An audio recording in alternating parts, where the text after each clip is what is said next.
স্বার্থপর এই দুনিয়া, খোদার কসম কারোর জন্য থামে না, বড় স্বার্থপর।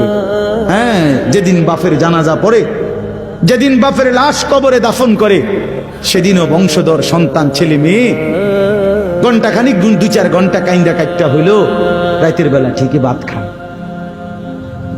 হ্যাঁ, পাশের ঘর থেকে খানা আনে, ওরা ঠিকই খায়। স্বার্থপর দুনিয়া,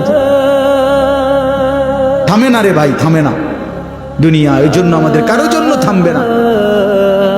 তুমি আমি মরে গেলে শেষ। আবারও বলছি কথা, আমি মরে গেলে এরপরে পৃথিবী যত আধুনিক হোক না কেন, আমার কি কথা বুঝছিনি? আমি মরার পরে যদি সবার ঘর স্বর্ণের বাড়ি হয়ে যায়, তো আমার লাভ হইল কি? আমার মৃত্যুর পরে যদি সব মানুষ আধুনিক হইয়া সাঁদের দেশেও জায়গা, আমার ফায়দা কি? আমি তো না,